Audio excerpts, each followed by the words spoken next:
uses facial recognition as your password to get into your phone. Well, some airports scan your face when you go through customs to come into the U.S. But even if you don't travel abroad or plan on paying $1,000 for a phone, Laura explains your face might already be in a really big database. Your face tells a lot about you these days. It's just like your fingerprint, especially in the digital world. And Facebook now has the largest digital database for facial recognition in the world. I'm talking bigger than the FBI. 300 million photos are uploaded to the site every day. Just think, every time you post a picture to the social media site, it usually knows who's in the picture with you before you can even tag them. So what does that mean for your personal security? Well, we talked to a former CIA agent who says it could compromise your personal information. The problem is that when one organization owns all the information, they own your face and they own where you live, they own who your friends are, they have banking data, they have shopping data, they have behavioral characteristics and trends from you. Now, if someone hacks into that one organization, they get access to everything that organization has. So the best thing for you to do, just cut the facial recognition off, and it's super easy to do. Let me show you. Go up to that drop-down menu on your Facebook page. You'll see settings right here. Go to settings, it'll populate. Go over to timeline and tagging. You see here at the bottom where it says who sees tag suggestions when photos that look like you are uploaded. Just go to edit, see this drop down right here, take it off of friends and click no. Dubai is doing away with security checkpoints next year and will instead use virtual fish to verify your identity. You heard that right. Starting in 2018, travelers at the Dubai International Airport will clear security by walking through a virtual aquarium lined with facial recognition cameras. When a traveler reaches the end of the tunnel, he or she will either be cleared with the message, "Have a nice trip," or a red sign will be displayed to alert security. Officials said that the aquarium projection is more than just an entertaining novelty. Virtual fish swimming around a simulated aquarium encourages people to look around, allowing the facial recognition cameras to capture better quality face scans. The project, which can be seen beginning in 2018 in Terminal 3, is being developed in partnership with Emirates Airline. From the store, to the bank, to the home. Okay, Google, what noise does a panda make? To the airport. Biometrics authentication all around us. You are the password. We are talking your fingerprints, your eyes, your voice, those now being used to identify us in all manner of ways. It's incredibly common these days, especially on flagship devices. If you don't see a fingerprint reader on a phone, someone's going to get upset. And those fingerprint scanners have been around on phones for years. They're known to be secure. Even the FBI struggled to get into an iPhone belonging to the San Bernardino shooter. Samsung lets you pay for goods using your eyes as your PIN. And Apple's new iPhone X recognizes your face using technology it says even a lifelike model could not fool. The chances of breaking through? 1 in a million. Which sounds great for convenience. Being able to use our fingerprints to easily wake up the screen and to get into the phone rather than having to input anything, it's just something that a lot of people just adopt. But raises the inevitable security concerns. Notably, that is a lot of pretty personal information. So who has access to it, and what could they potentially do with it as well? It's not all in one place. It's distributed. Some of it's in your device. Some of it's kept in government databases. Some of it is partial.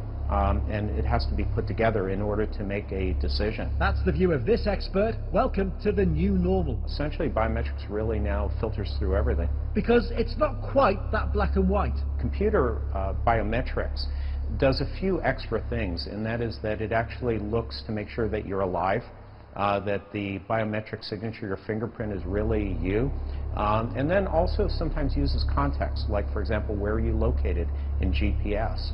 And so by putting that all together, they can get a good idea at high confidence that you are who you are. Meet Jacob, Mikhail, and Sinjini. Only one of them's getting into this computer.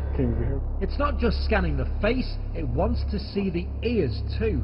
They've been working on this here at CSU Fullerton for a while now. It's still a little rough around the edges. What's the kind of success rate? We're at 97%. But they're hoping their 3D scan invention will take off. And here's why. Both combined provides more security. If I'm an attacker, I want to get a picture of your face. That's pretty easy with Facebook. Now I need to find a picture of your face and your trained ear. That's a little bit harder for me. That's another dimension I need to find. So the cameras are watching, the electronic ears are listening, whether we like it, whether we trust them or not. Biometrics is rolling out some new technology where an eye scan and a fingerprint will now get you through security. The New York-based company is called Clear, and its kiosks are being introduced at airports nationwide. But the technology isn't free. CBS 2's Randy Page is live at LAX to explain. Hi, Randy. Hi, Pat. That really is the question, because this technology does work well. It'll get you through at least one of the lines here faster, but you have to be willing to pay the cost. You know the drill. First you show your ID and boarding pass to a TSA agent, then you go through the metal detectors. But what if you could get through that first step quickly? A company called Clear is offering the ability to do just that. You walk up to a Clear kiosk, scan your boarding pass and provide a fingerprint or an eye scan, and you're off to the line for the metal detectors. In less than a half of a second, we validate who you are, we validate your travel document, and you're into the physical screening process. It is a service that allows you to skip having to show your boarding pass and ID, but you still have to go through the x-ray machines or metal detectors. The cost, $179 a year. Worth it? Kim Smith says not for that kind of money. It would not be worth the money to me. No, not for $179 a year. Dave Burt says, sign me up. If you're late for a flight, you want to move quick, retina, piece of cake, in and out. I love it. Great idea. And since you're providing Clear with personal information, including fingerprints and eye scans, what about the potential for identity theft? It's a fair question, and what I'd say to you is that the integrity of our data, the biometrics of our customers, ultimately is the integrity of our company. We take that very seriously. First questions, does facial recognition technology work as advertised? USA Today's Ed Baig saying, this is probably the #1 question on people's minds. It certainly was mine, and so far, Apple has passed the test with flying colors. Baig says Face ID worked even when he wore a hat, sunglasses, or both. Baig says the 10 leaves, in his words, a strong first impression. Now, over at The Verge, Nili Patel gave his take. He's a fan of that new display, writing, the iPhone 10 OLED is bright, sharp, vibrant, without verging into parody, and generally a constant pleasure to look at. As for Face ID, Patel says it mostly works great, though sometimes he says it was inconsistent in bright sunlight. However, he still says it's the best iPhone ever made. Remember, a big reason people upgrade their phones is because of better cameras. Mashable's Lance Ulnoff saying not only are the lenses and image sensors better than ever, but the algorithms backing them are taking mobile photography to new heights. Today we have a report on the facial recognition boom in China. The technology is used for all sorts of things, like opening doors and even ensuring that everyone using a public bathroom gets the exact same amount of toilet paper. It's hailed as progress, but also poses ethical questions, particularly in a country with 170 million surveillance cameras, and that number is set to more than double in the next few years. Pierre-Philippe Berson sent us this report. The Temple of Heaven is one of Beijing's most popular tourist spots. Several meters away from it, there's a new attraction, the public restrooms. To get toilet paper, tourists now have to stand facing this facial recognition dispenser. The rule is simple, no more than 3 sheets per person. The machine recognizes individuals trying to get more.